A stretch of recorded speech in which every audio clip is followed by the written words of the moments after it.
तालाब बन जाती हैं, गाड़ियां डूब जाती हैं और शहरी घरों में कैद होकर रह जाते हैं।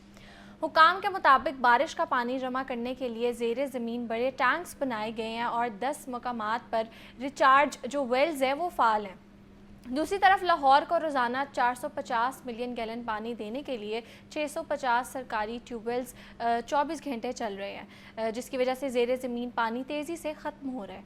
हज़ारों नए फिल्ट्रेशन प्लांट्स का वादा तो किया गया है, लेकिन अब भी कई इलाकों में पीने का साफ़ पानी मैसर ही नहीं है और जो मेन होल्स हैं शहरियों के लिए मौत का कुआं बने हुए हैं। तो आज हम इन तमाम मसाइल पर बात करेंगे और इस पर बात करने के लिए मेरे साथ मौजूद हैं शेख ज़ैन। अस्सलाम वालेकुम, कैसे हैं आप? अच्छा हूँ मैं, आप बताएं।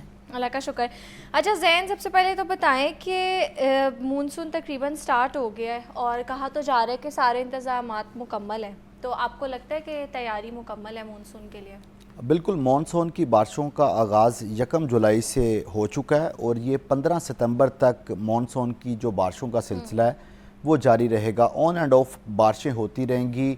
महकमा मौसमियात की तरफ से तो ये पेशगोई की गई है कि इस साल जो बारिशें हैं वो कदरें कम होंगी गुज़िश्ता सालों की निस्बत, लेकिन ये रब के फ़ैसले हैं। अब्रे करम, अब्रे रहमत, कब अब्रे ज़हमत बनता है कोई पता नहीं चलता।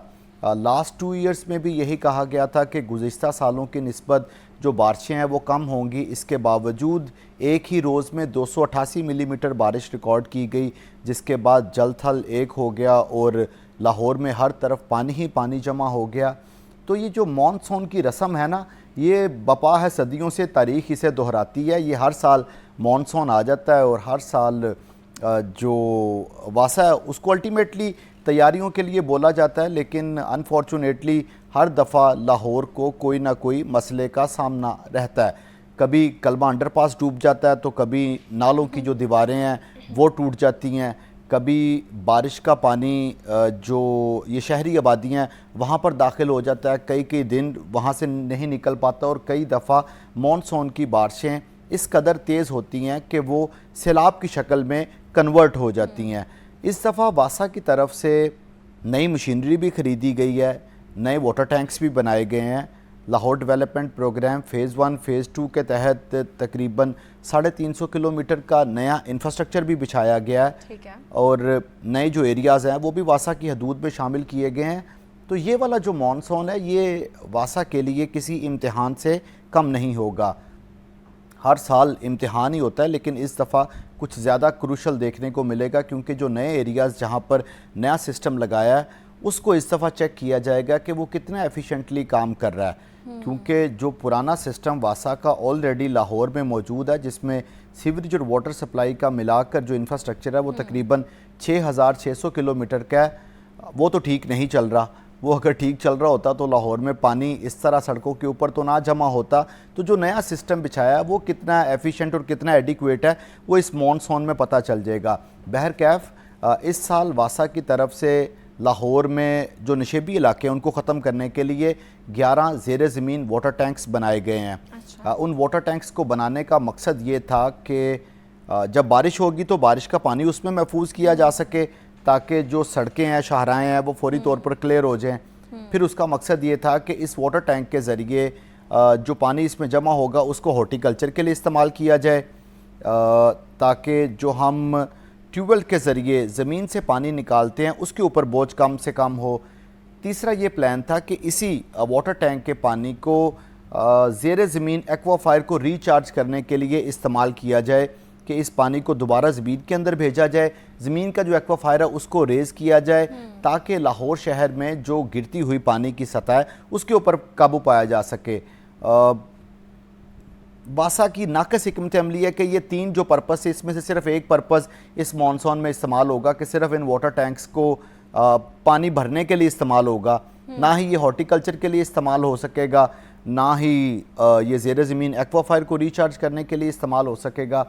और नूर, मैं आपको एक बड़े हैरान कुन अदाद शुमार बताता हूँ कि मानसून के दौरान जो बारिशें होती हैं और उन बारिशों के पानी को हम नालियों में डाल के, गंदे नालों में डाल के दरिया बुर्द कर देते हैं।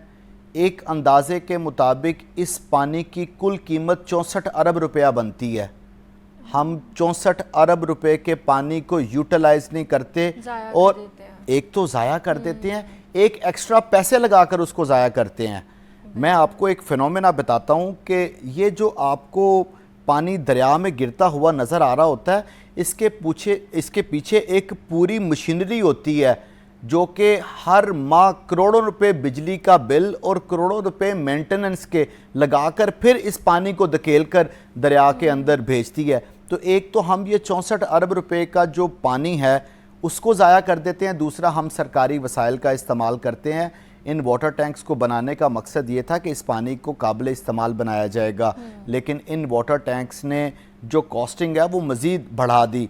ज़ाहरी तौर पर तो आप इस मॉनसून में देखेंगे कि आपको बड़े बड़े मिनिस्टर्स हजरात सड़कों पर नज़र आएंगे अपनी तस्वीर कशी करवाते हुए, और वहाँ पर दावे कर रहे होंगे कि ये वही लक्ष्मी चौक है, ये वही नाबा रोड है, ये वही लॉरेंस रोड है, ये वही कुर्तबा चौक है जहाँ पर किसी दौर में बहुत पानी जमा होता था और अब देखें हमने इसको जो क्लीन है वो कर दिया, अब यहाँ पर पानी जमा नहीं होता। तो उसकी कॉस्टिंग देखें कि आपने उसके ऊपर पैसे कितने खर्च किए और ये चीज़ चेक करें कि जो उसके अगराज़ो मकासद थे क्या आप वो हासिल कर पाए।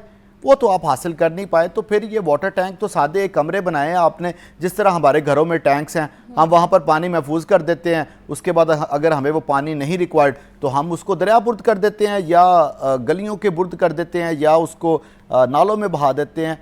तो बेसिकली इसकी जो वाटर टैंक की मुकम्मल अफादियत है उससे फ़ायदा उठाने की ज़रूरत थी। अनफॉर्चुनेटली इस दफ़ा ये फ़ायदा नहीं उठाया जाएगा। लेट्स सी अगले साल किस कदर ये सूदमंद साबित हो पाते हैं। ठीक है। अच्छा ज़ैन, ये बताएं कि हम जो नदी नाले हैं उनकी हम सफाई करते हैं, तो जो उनमें से कचरा निकलता है, उसमें से जो गंद निकलता है, वो उसके हम देखते हैं साइड पे ही सजाया होता है ना मतलब उसको डेकोर किया होता है, जो साइड्स हैं उसको साइड पे सजाया होता है, तो फिर जब बारिश होती है वो वापस अंदर गिर जाता है। तो इसके लिए नहीं कोई अच्छा इंतज़ाम करना चाहिए हमें? आपने बड़ा कमाल का वर्ड बोला है, मतलब यू मेड माई डे कि उन्होंने जो नालों के साथ कचरा ना उसको सजाया होता है। बिल्कुल ठीक कह रही हैं। वो कुछ इसी तरह की ही फीलिंग आ रही होती है ना कि जैसे कोई हिल तरतीब से रखा होता है अंदर से निकाल के कोई चीज़ कि जैसे कोई हिल एरिया है वो विजिट कर रहे हैं कि अभी ये सड़क जाएगी, अब आगे से वो जो सड़क है वो नीचे चली जाएगी। आप बिल्कुल ठीक निशानदेही कर रहे हैं। ये ना बेसिकली हदूद का जो तनाज़ा है ना, ये उसने सारे काम को डिस्टर्ब किया हुआ है। वासा डीसिल्टिंग के दौरान वो जो सारा कचरा है वो निकाल के सड़क पे फेंक देती है और अब इंतज़ार कर रहे होते हैं कि शायद साफ़ पानी अथॉरिटी वाले आएँ या लाहौर वेस्ट मैनेजमेंट कंपनी वाले आएँ और वो इसको उठाकर ले जाएं। और इसकी वजह से जहाँ पर ट्रैफिक रवानी मुतासर होती है वहीं पर सबसे ज़्यादा जो इसका इफ़ेक्ट है वो इसके ताफुन का है, जो माहौल के ऊपर बड़ा असरअंदाज होता है। जब ये उन्होंने फिर से आपका ही वर्ड माजरत के साथ इजाद आपने किया था लेकिन आपका ही लफ्ज़ इस्तेमाल करूँगा कि जब उन्होंने ये कूड़ा सजाया हुआ है ना, तो एक लेन तो ऑक्यूपाइड हो गई ना, वहाँ पे तो ट्रैफिक नहीं गुजर सकेगी। अब जैसे ही कोई हवा चलनी है या किसी ने उस सिल्ट के ऊपर से गाड़ी गुजार देनी है या वो आहिस्ता आहिस्ता खुद ही सड़क के ऊपर आ जाएगा, तो वो दोबारा से उस नाले का हिस्सा बनना शुरू हो जाता है, या वो हमारी गाड़ियों के टायरों के ज़रिए या बाइक्स के टायर के ज़रिए या हमारे जो शूज़ हैं उनके ज़रिए हम दोबारा उनको अपने घरों में ले जाते हैं। तो ये बड़ी गफलत का इस पर मुजाहरा किया जाता है। हालांकि हर साल ये डीसिल्टिंग के लिए और ये मॉनसून की तैयारियों के लिए सिर्फ लाहौर शहर को 45 करोड़ रुपए की फंडिंग दी जाती है। अच्छा। कि आपने ये सिल्ट निकालनी है और उसको सजाना है और उसको उठा के दोबारा से किसी जगह पर जाकर फेंक देना है। तो इसमें तो सीधी सीधी इदारों की गफलत है ना। और मज़े की बात यह है कि आज तक इदारों की इस तरफ तवज्जो ही नहीं गई। अब वो बस इसको फेंक कर चले जाते हैं और इंतज़ार करते हैं कि कब ये खुश्क होगा, कब हम इसको उठाएंगे, कब जाके लैंडफिल साइड के ऊपर फेंक कर आएंगे। नालों की बात नहीं हम कर रहे, लाहौर में बहुत से ऐसे एरियाज़ हैं जहाँ पे जो कूड़ेदान पड़े हुए हैं फिर भी वो भी फुल है और उसके इर्द गिर्द भी बहुत ज़्यादा कूड़ा पड़ा होता है और फिर जब बारिश होती है उसमें से बदबू भी आती है और ऑब्वियसली बीमारियाँ भी पैदा होती हैं।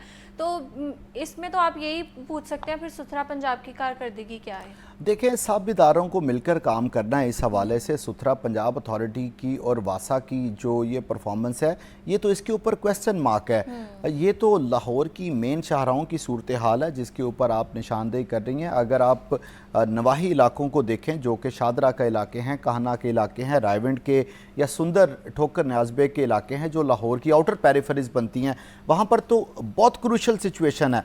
उसकी वजह से तो कई लोगों की ज़िंदगियां जा चुकी हैं।